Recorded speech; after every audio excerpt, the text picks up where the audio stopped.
Okay, I'm playing the DayZ mod. I just spawned in there. I think it said it was day 3 there, I wasn't paying attention.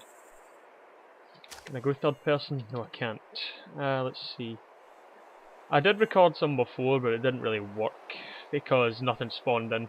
There's 299 zombies on the map currently, so there's a fair bet that the game is working properly here. Which is good, because the last time it didn't work at all.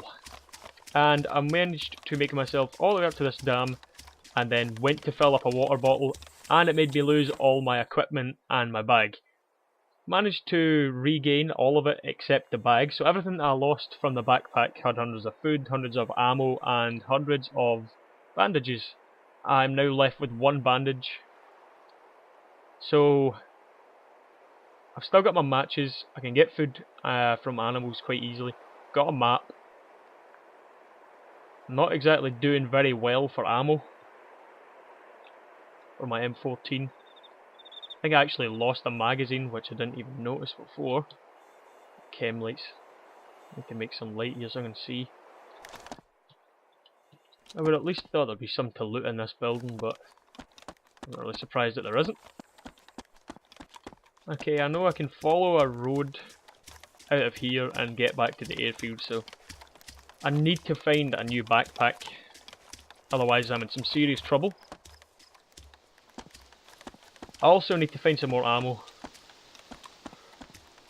I really need to find some ammo actually, otherwise I am gubbed.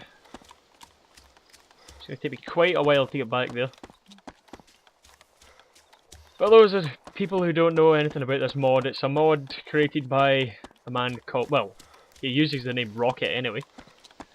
He created this roughly a month ago. It's probably, well, it's been called possibly mod of the year. I think someone even called it mod of the century as well, because it is really popular. Basically, the whole premise of the game is you start off on the coast near some of the bigger cities, and you start with a Makarov, some beans, some ammo for the Makarov, a bottle of water, and you basically have to go around and scavenge buildings and find supplies. Roughly, player count's about 30, 40, 50 at times. I don't know if you can go any higher than that. Sometimes players will kill you though, so you always got to be careful when you're playing with other people, because they will actually maybe kill you and take your supplies.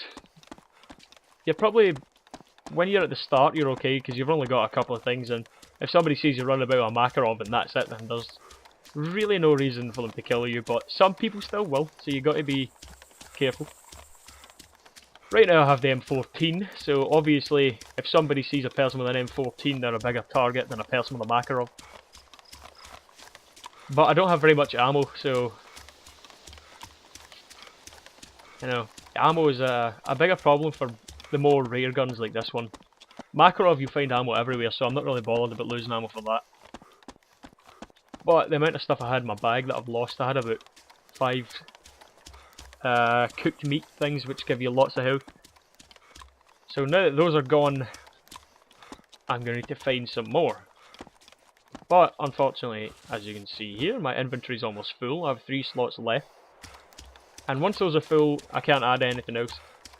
Food and ammo and water, they are things that disappear once you use them once, so you always get a free inventory slot since you've used one of those up. Sometimes it can be really interesting. The game will be a bit boring at times, especially doing exactly the kind of thing that I'm doing right now, which is why I'm trying to keep talking, so that if anyone watches, they're not going to be bored completely out of their minds. Because it is pretty boring just to watch someone run along a dark road. So let's make it a little bit interesting here, right? Let's throw a flare. See, that was pretty, wasn't it? That was pretty. I might actually just pick that flare up. No, I'm not going to do that actually. Because players can see those kind of lights from miles away. In fact, I'm just going to pick it up, because being able to see exactly where I'm going would be quite handy. You have to pay attention to the chat in this game as well, because the chat, as you can see there's a guy saying, "Who's shooting in chair? No, I'm friendly." That means someone's shooting in the town, either at him or in his kind of general area. Sometimes you'll get people who just won't respond to you and will eventually just try and kill you, which I had a couple of situations like that on my time playing here, but I managed to come out of those alive, luckily enough. Did somebody say a guy run down a road with a flare? I don't think so. Yeah, so you have to really pay attention in the chat, because people might see you, they'll say, "Are you friendly?" If you don't respond, they might kill you instantly, because they might already have a gun trained on you, which is never a good thing.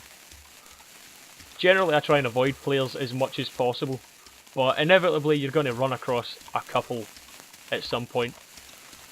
But I've lasted about 3 days maybe in this game. Not completely 3 days worth of time, but over the 3 days I've lasted this long without being killed by anyone, so I suppose there's merits to working with other people. You can build up cars and get a lot more loot together, but I prefer working by myself, mainly because I don't have anyone who plays Armed Assault with me, so, you know, I'm by myself. But I do prefer just being on my own, because I don't need to trust anyone else. So it's pretty black and white. You know exactly where you're going to go, it's all up to you, there's nobody else dictating what's happening. So it's all under your control. Having another player obviously means that you've got the added worry, I suppose, that maybe they'll betray you at some point. I did trust some people before, a guy who was wearing the bandit skin because he'd apparently killed some people. But he didn't shoot me, and we travelled quite far inland, and he eventually got killed in a town after we got swarmed by hundreds of zombies. And there was a guy we were going to meet up with there, but he died as well, so I made it out. I'm still alive. It was this character I was playing as, and I was a sole survivor. But, you know, that's because sheer force of will, you know. I did not want to die. I had a situation last night as well, where I think I was stuck on a roof for about an hour because 2 guys were laying siege to me. I was on the roof with my M14, covering the hatch, because they saw me on the roof when I stood up, because I heard some gunshots in the edge of the town, and they eventually worked themselves into the supermarket right next to the apartment building I was sitting on. So they did lay siege to me. They were not friendly. They shot at me, but I was lying down enough so that they couldn't actually get a shot on me. I dropped my flare there because I've seen these houses up ahead, so you don't know who's going to be here. Just change myself to direct communication. In case there's a player nearby, I can just chat to him and chat to him only, or him or her, whoever they are. There you go, a bit quieter here. I know this road will eventually lead me to the airfield, but the airfield is probably a very dangerous place to go, because you will get a lot of bandits there. And bandits are the players who have killed other players, and they've got a different skin because of that, just so you can identify them easier. If you've played Armed Assault, Operation Arrowhead specifically, then it's the German KSK rifleman outfit. What's that up there? Is that the moon? I think that's the moon. Must be. Yeah, so generally those guys are bad. You stay away from those guys, because you can't really trust them.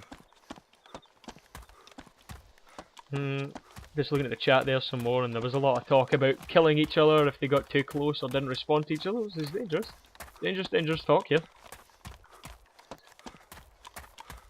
I stopped talking because I keep looking at it. It's kind of hard to focus on playing the game, reading the chat and talking at the same time.